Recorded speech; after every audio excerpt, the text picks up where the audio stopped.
அனைவருக்கும் நமஸ்காரம். சனிக்கிழமையான இந்த நல்ல நாள்ல விஷ்ணுவுக்கு உகந்த நாளான இன்று ஹரிநாமத்தை சொல்வதால் ஏற்படும் நன்மைகள் அதை அஜாமில கதை மூலமாக நம்ம எல்லாரும் தெரிஞ்சுக்கலாம். கண்டிப்பா இந்த வீடியோ உங்க எல்லாருக்கும் பயனுள்ளதாக இருக்கும்னு நினைக்கிறேன். வீடியோவை ஆரம்பத்திலிருந்து கடைசி வரைக்கும் கேட்குமாறு தாழ்மையுடன் கேட்டுக்கொள்கிறேன். கான்யகுப்ஜ அப்படின்னு சொல்லக்கூடிய ஒரு நகரத்துல அஜாமிலன் அப்படின்னு சொல்லக்கூடிய ஒரு பிராமணன், ஒரு அந்தணன் வாழ்ந்துன்னு வந்துட்டு இருக்கான். அவன் என்ன பண்றான், பிறக்கும் போது நல்ல நடத்தையோட தான் இருக்கான். நல்ல கிரக தர்மத்துக்கு ஏத்த மாதிரி தான் வாழ்ந்துன்னு வந்துட்டு இருக்கான். ஆனா என்ன ஆகிறது அப்படின்னா, நாளடைவில் ஒரு என்ன பண்றான் அப்படின்னா, ஒரு விலை மாது மேல அவனுக்கு ஒரு மோகம் வந்ததுனால தன்னோட அந்த நற்குணங்கள் எல்லாத்தையும் இழந்து நிறைய அவ்வளோ நாள் வரைக்கும் நல்லவனா இருந்த அவன் என்ன பண்றான், ஆன்மீக வாழ்விலிருந்து விடுபட்டு வேற ஒரு வாழ்க்கைக்கு அவன் அடிமையாயிட்டான்.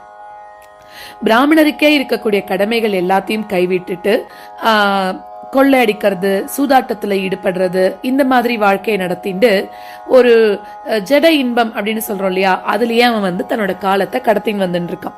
அந்த விலை மாது மூலமாக 8 மகன்களுக்கு அவன் தந்தையாகி இருக்கான். தன்னோட இளைய மகனுக்கு என்ன பேர் வைக்கிறான் அப்படின்னா, நாராயணன் அப்படின்னு சொல்லக்கூடிய ஒரு பெயரையும் வைக்கிறான். அந்த மகன் கிட்ட கடைசி பையன் அப்படிங்கறதுனால ரொம்ப பாசத்தோட இருந்துட்டு இருக்கான்.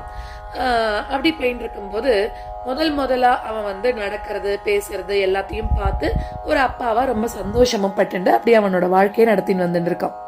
அப்போ அந்த அஜாமிலனுக்கு 88 வயசு வரைக்கும் இருந்தான் அப்படின்னு ஸ்ரீமத் பாகவதம் சொல்றது. அந்த மாதிரி அவனுக்கு 88 வயசு ஆகும்போது ஒரு நாள் என்ன ஆகுறது அப்படின்னாக்க, ஒரு மரணத்தோட அந்த பிடியில இருக்கான். அப்படி இருக்கும்போது அவன் யார பாக்குறான் அப்படின்னா, ரொம்ப பயங்கரமான முகத்தோட கொடிய உருவங்களோட யமதூதர்கள் அவனுக்கு முன்னாடி இருக்கிறத அவன் பாக்குறான். அவளை பார்த்த அந்த அஜாமிலனுக்கு ரொம்ப பயம் வந்துடுத்து. சோ அப்ப மரண தேவனா இருக்கக்கூடிய அந்த யமராஜனோட அந்த இடத்துக்கு கூட்டின்னு போகணும் அப்படிங்கறதுக்காக வலுக்கட்டாயமா இவனை கூட்டின்னு போகணும்னு அந்த பாசக்கயிறை அவன் மேல கொண்டு விடுறான். அப்போ பிணம் தின்னக்கூடிய அந்த உயிரினங்கள் மாதிரி இருக்கிறவாள் எல்லாரையும் பார்த்து அந்த அஜாமிலன் என்ன பண்றான், வந்தவாள்லாம் அப்படி இருக்காளாம் ரொம்ப பயங்கரமான தோற்றத்தோட. அவளை பார்த்து இவன் என்ன பண்றான்னா ரொம்ப பயந்து போறான். கொஞ்சம் தூரத்துல விளையாடிட்டு இருக்கக்கூடிய தன்னோட குழந்தையோட பேரை பாசத்தினால அந்த அஜாமிலன் எப்படி கூப்பிடுறான், நாராயணா நாராயணா அப்படின்னு சொல்லி ரொம்ப சத்தமா கூப்பிடுறானாம். பெரிய பாவியா இருக்கக்கூடிய அந்த அஜாமிலன் தன்னோட மகனுக்காக கண்ணீர் விட்டு அழுதபடிக்கு தன்னையே அறியாம அந்த நாராயண பெருமாளோட திருநாமத்தை நாராயணா நாராயணான்னு கூப்பிட ஆரம்பிக்கிறான். இப்படி யமதூதர்கள் வெயிட் பண்ணிட்டு இருக்கா.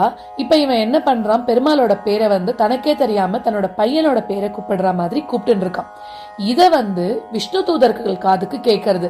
அப்ப என்ன பண்றா, உடனே ஐயோ நம்ம பெருமாளை யாரோ கூப்பிடுறா, பெருமாள் அடியார்களுக்கு யாரோ ஒருத்தருக்கு ஒரு கஷ்டம் வந்திருக்கு, நம்ம போகணும்னு விஷ்ணு தூதர்கள் அந்த இடத்துக்கு வராலாம். அங்க வந்தபோது பகவான் விஷ்ணுவ மாதிரியே அவ எல்லாரும் இருக்கா, சங்கு சக்கரம் அந்த மாதிரி பெருமாள் மாதிரியே நிக்கிறாளாம். அவளோட கண்கள் எப்படி இருக்கு, தாமரை மலர்களோட இதழ்கள் மாதிரி இருக்கான்.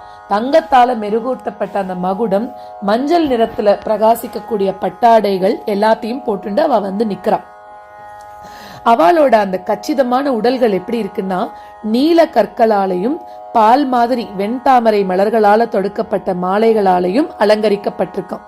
அப்படி அவளை பார்த்த உடனே அவனுக்கு எப்படி இருக்குன்னா, அவளோட அந்த ஒரு பளிச்சுன்னு இருக்கக்கூடிய தோற்றம் அவனோட அந்த மரண பயத்தை நீக்கி கொஞ்சம் அவனுக்கு ஒரு விடுதலை வர மாதிரி இருந்துதான். அவ என்ன வச்சுட்டு இருக்கா, தன்னோட கைகள்ல வில்லு, அம்பு, கத்தி, சங்கு எல்லாமே வச்சுட்டு இருக்காளாம். அப்போ அந்த அஜாமிலனோட இதயத்திலிருந்து யமதூதர்கள் என்ன பண்றா, தன்னோட ஆத்மாவை பறிச்சுட்டு இருக்கிறத பார்த்து அந்த விஷ்ணு தூதர்கள் நிறுத்து அப்படின்னு வாயால சொன்னதோட மட்டும் இல்லாம கையாலையும் அவளை தடுத்து நிறுத்துறாளாம். அவளோட வேலைக்கு இது வரைக்கும் யாருமே இப்படி தடுத்து நிறுத்தினது இல்லையே, இது யார் இது அப்படின்னு அவளை பார்த்துட்டு அவள்கிட்ட சொல்றாளாம், நாங்கெல்லாம் யமராஜனோட சேவகர்கள், நீங்கெல்லாம் யாரு, எங்களை ஏன் தடுக்கிறதுக்கு முயற்சி பண்றீங்க அப்படின்னு கேக்குறாளாம்.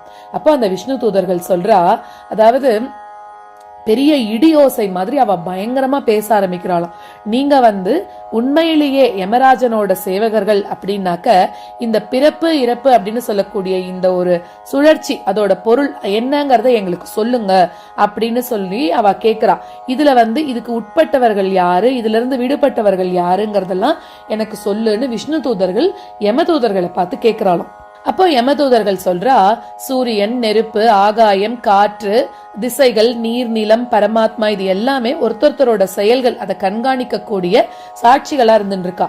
தர்மத்திலிருந்து விலகி போனவா அப்படிங்கறத தர்மத்திலிருந்து விலகி போனவா அப்படின்னு இந்த சாட்சிகளால உறுதி செய்யப்படக்கூடிய நபர்கள் பிறப்பு இறப்பு அப்படின்னு சொல்லக்கூடிய சுழற்சி மூலமாக தண்டிக்கப்பட வேண்டியவர்கள் அப்படின்னு சொல்றாலும். ஒருத்தன் தர்மம் சார்ந்த இல்லாட்டி தர்மத்துக்கு எதிரான செயல்களை தன்னோட வாழ்க்கையில எந்த அளவுக்கு பண்ணிருக்கானோ அதுக்கேத்த மாதிரி அடுத்த பிறவியில அந்த கர்மத்தோட எதிர்வினைகளால இன்பத்தையோ துன்பத்தையோ அவன் அனுபவிக்கணும் அப்படின்னு சொல்றான். இதே போல கர்ம வினையோட காரணத்தினால மனித உடல், விலங்கு உடல், அப்புறம் தேவர்களோட உடல் அப்படின்னு பல்வேறு உடல்கள்ல பயணம் செஞ்சுட்டு அந்த ஆத்மாவானது பயணம் செஞ்சுட்டு இருக்கு அப்படின்னு சொல்றான். மனித உடல் கிடைக்கும் போது சில நேரங்கள்ல அவனுக்கு மகிழ்ச்சி வருது, சில நேரங்கள்ல வேதனையும் அடையிறது அப்படின்றான். விலங்கோட உடம்பு கிடைக்கும் போது எப்பவுமே அவன் பயத்தோடவே இருக்கானோ. எப்படி இருந்தாலும் எல்லா உடம்புகள்லையும் பிறப்பு இறப்பு முதுமை நோய் எல்லாத்தையும் அனுபவிச்சு அவன் பயம் துன்பம் எல்லாம் அவனுக்கு கிடைக்கிறது. அவனோட இந்த கொடுமையான நிலைதான் சம்சாரம்னு சொல்லப்படுறது அப்படின்னு யமதூதர்கள் பதில் கொடுக்கிறான். அந்த மாதிரி உடம்ப கிடைச்ச அந்த உயிர் வாழ்ந்துட்டு இருக்கக்கூடியது என்ன பண்ணுறதுன்னா, தன்னோட புலன்களையும் மனசையும் அடக்க முடியாம ஜட இயற்கை குணங்களுக்கு உட்பட்டு தன்னோட விருப்பத்துக்கு எதிராக செயல்படும்படி கட்டாயப்படுத்தப்படுறான் அப்படிங்கிறான். அதே மாதிரிதான் இந்த அஜாமிலனும். இவன் நல்லவனாதான் பிறக்கும் போது நல்லவன் தான். என்ன பண்றான், ஒரு நாள் எப்படி இருந்துட்டு இருக்கும் போது தன்னோட தந்தை தான் எல்லாருக்குமே முதல் குரு அப்படின்னு சொல்றோம். எப்படி நம்ம உபநயனம் எல்லாம் பண்ணும்போது காயத்ரி மந்திரம் உபதேசம் பண்றவர் முதல்ல அப்பா தான், அப்புறமா தான் வாத்தியார் கிட்ட போறோம். சோ ஒருத்தருக்கும் முதல் தந்தை யாரு அப்படின்னா ஒரு பையனுக்கும் அவ அப்பாவை தான் சொல்றோம். அந்த மாதிரி அவ அப்பா ஹோமம் பண்ணணும் அப்படின்றதுக்காக போய் பூ பழம் இதெல்லாம் எடுத்துன்னு வா அப்படின்னு காட்டுக்கு அனுப்புறாரு. இவனும் போறான். அப்ப வீட்டுக்கு திரும்பக்கூடிய வழியில தான் ஒரு காமவெறியோட இருக்கக்கூடிய ஒரு விலை மாது அவ என்ன பண்றான்னா இவனை ஈர்க்கிறான். இவனும் என்ன பண்றான், அப்ப வரைக்கும் இவனுக்கு வயசானவன் கூட இல்லாம அந்த விலை மாதுவோட அழகுல ஈடுபட்டு அவ பின்னாடியே போறானாம். அப்ப போறதுனால என்ன ஆகுறது அப்படின்னாக்க, இவனோட வாழ்க்கையை எல்லாத்தையும் மறந்துட்டு இவனோட குடும்பத்தைய மறந்துட்டு அவளோட வாழ ஆரம்பிச்சு அவகிட்ட குழந்தைகள் எல்லாத்தையும் பெத்துக்கிறானாம். அவன் என்ன பண்றான், அவனுக்கு இருக்கக்கூடிய அந்த பகுத்தறிவோட அந்த தன்னோட ஆசையை கட்டுப்படுத்தணும்னு முயற்சி பண்றான். அவனால முடியல. காமதேவனோட வலிமை காரணத்தினால அவனால தன்னோட மனசை கட்டுப்படுத்தவே முடியலையாம். அப்ப என்ன ஆகுறது, திருப்பி திருப்பி அவளையே நினைச்சிருந்தபடி வாழறதுக்கு ஆரம்பிக்கிறான். சோ ரொம்ப குறுகிய காலத்துல என்ன ஆகுதுன்னா தன்னோட வீட்டு வேலைக்காரியாக வச்சுட்டானாம். அதுக்கப்புறமா அஜாமிலன் என்ன பண்றான், தன்னோட எல்லா ஆன்மீக பயிற்சிகளை எல்லாத்தையும் கைவிட்டுட்டான். தன்னோட தந்தை கிட்ட இருந்து வாங்கின்ற பரம்பரை சொத்துக்கள் எல்லாத்தையும் அவளுக்கு பரிசாக கொடுத்ததோட மட்டும் இல்லாம கௌரவமான அந்த பிராமண குடும்பத்திலிருந்து தன்னோட அழகான இளம் மனைவி அவளை கூட இழந்துட்டானா இந்த விலை மாதுவோட அந்த ஒரு ஈர்ப்புனால. அப்படி இருக்கும்போது இந்த அஜாமிலன் நிறைய தப்பு பண்ணிருக்கான். ஆனா அந்த தப்புக்கு இது வரைக்கும் அவன் பிராயச்சித்தம் எதுவுமே பண்ணல. அதனால இந்த பாவிய நாங்க என்ன பண்றோம்னா யமராஜனோட நீதிமன்றத்துக்கு கூட்டிட்டு போனோம் அப்படின்னு சொல்றாள். அங்க இந்த பாவ செயல்களுக்கு ஏத்த மாதிரி தண்டிக்கப்பட்டு திருப்பியும் இவனுக்கு ஏத்த மாதிரி உடல் கொடுத்து திருப்பியும் இவனை நாங்க அனுப்புவோம் அப்படின்னு சொல்றான். சோ இப்படி யமதூதர்கள் சொல்றதெல்லாம் கேட்டதுக்கு அப்புறமா நிறைய வாதம் நடக்கிறது இவா ரெண்டு பேருக்கும், விஷ்ணு தூதர்களுக்கும் யம தூதர்களுக்கும். அப்ப என்ன சொல்றா அப்படின்னாக்க, விஷ்ணுவோட தூதர்கள் யம தூதர்களோட விஷயம் எல்லாத்தையும் கேட்டுண்டு இதே மாதிரி சொல்றாளாம். அதாவது தர்மத்தை நிலைநாட்டக்கூடிய பொறுப்புல இருக்கக்கூடியவாள் நீங்க, அதாவது யம தூதர்கள், நீங்க இப்படி களங்கமில்லாத ஒரு நபர் அவரை தேவையில்லாம தண்டிக்கிறீங்களே அப்படின்னு சொல்றாளாம். அஜாமிலன் என்ன பண்றான், தன்னோட எல்லா பாவங்களுக்கும் ஏற்கனவே பிராயச்சித்தம் பண்ணிட்டானே, இப்படி அவன் ஆதரவில்லாத நிலையில இருக்கும்போது நாராயணா அப்படின்னு சொல்லக்கூடிய ஒரு திருநாமத்தை அவன் உச்சரிச்சிருக்கான். அதனால என்ன ஆகிறது அப்படின்னாக்க, இப்ப உச்சரிச்சதுனால, இந்த செகண்ட்ல அவன் உச்சரிச்சதுனால இந்த பிறவியில செஞ்ச பாவத்துக்கு மட்டும் இல்லாம முன்னாடி பல லட்சம் பிறவிகள்ல செஞ்ச பாவங்களுக்கும் பிராயச்சித்தம் பண்ணிட்டான். அதனால என்ன ஆகிறது அப்படின்னாக்க, இப்ப அவன் ரொம்ப பியூர் சோலா ஆயிட்டான் அப்படின்னு சொல்றான். சோ அவன் திருப்பி இந்த சம்சாரத்துல இருந்து விடுபடுறதுக்கு தகுதியோடையவனாகவும் இருக்கான் அப்படின்னு வாதம் பண்றான் விஷ்ணு தூதர்கள் எல்லாம் யம தூதர்கள் கிட்ட. அவன் எவ்வளவு தப்பு பண்ணியிருந்தாலும் நாராயணான்னு அந்த பெருமாளோட பேரை கூப்பிட்டதுனால பெருமாள் என்ன நினைக்கிறாளாம், தன்னோட பேரை உச்சரித்தவனை காப்பாற்ற வேண்டியது நம்மளோட கடமை அப்படின்னு பெருமாள் நினைக்கிறாராம்.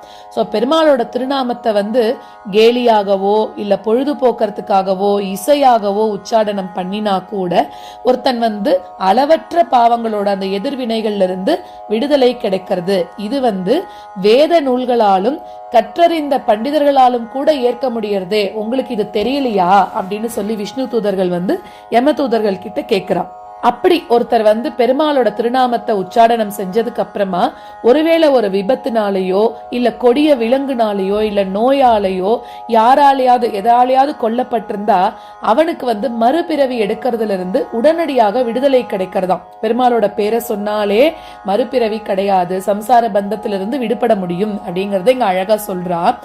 அதே மாதிரி ஒரு வைக்கோல் அதை எப்படி நெருப்பு எரிக்கிற மாதிரி பெருமாளோட திருநாமம் என்ன பண்றது, ஒருத்தனோட எல்லா கர்ம வினைகளையும் எரிக்கிறதாம். அதனாலதான் எப்பெல்லாம் நம்மளுக்கு டைம் கிடைக்கிறதோ, எப்பெல்லாம் நம்மளுக்கு நம்ம குழந்தை பிறக்கிறது ஆத்துலன்னா கூட பெருமாளோட திருநாமத்தை சொல்லி அதை நம்ம விளையாட்டா சொன்னா கூட பெருமாள் ஆகா நம்மள கூப்பிடுறாளே அப்படின்னு அவ்வளோ சந்தோஷப்பட்டு நம்மளோட பாவங்கள் எல்லாத்தையும் கரைக்கிறதுக்கு முன் வருவாராம் பெருமாள். நம்ம இப்ப ஒரு மருந்து சாப்பிடுறோம், தெரிஞ்சு சாப்பிட்டாலும் சரி தெரியாம சாப்பிட்டாலும் சரி இல்ல யாரோ ஃபோர்ஸ் பண்ணாலும் சரி அந்த மருந்து நிச்சயமா செயல்படுறதாம். அதே மாதிரி பெருமாளை முழுசா தெரிஞ்சுக்க முடியலன்னா கூட பெருமாளோட நாமத்தோட மீனிங் அதை தெரியல அப்படின்னா கூட பெருமாளை பேரை தெரியாம நம்ம உச்சரிச்சோம் அப்படின்னா கூட அவன் என்ன பண்றது, மறுபிறவிலிருந்து விடுவிக்கக்கூடிய ஆற்றலோட இருக்கு அப்படின்னு சொல்றான். சோ அதே மாதிரி மரண நேரத்துல அஜாமிலன் என்ன பண்றான், பெருமாள் நாராயணரோட திருநாமத்தை உச்சரிக்கிறான். இது என்ன ஆயிடுறது அப்படின்னாக்க அவனோட வாழ்க்கையில செஞ்ச எல்லா பாவங்களையும் போக்கி அவனை மறுபிறவியிலிருந்து அவனை விடுவிச்சிருத்தான். அதனால இவனுக்கு திருப்பி ஒரு முறை தண்டனை கொடுக்கறதுக்காக உங்களோட அதிகாரி கிட்ட நீங்க கூட்டிட்டு போக வேண்டாம் அப்படின்னு விஷ்ணு தூதர்கள் யம தூதர்கள் கிட்ட சொல்றான். இந்த மாதிரி சொன்னதுக்கு அப்புறம் யம தூதர்களோட கயத்திலிருந்து அஜாமிலனை விஷ்ணு தூதர்கள் விடுவிக்கிறான். அதாவது இப்ப அவனுக்கு அவனோட அந்த ரியலைசேஷன் வருது. வந்ததுக்கு அப்புறம் அந்த அஜாமிலன் என்ன பண்றான், பயம் நீங்கி விஷ்ணு தூதர்களோட கால்கள்ல விழுந்து தன்னோட இதயபூர்வமான மரியாதையை அவளுக்கு செலுத்துறான்.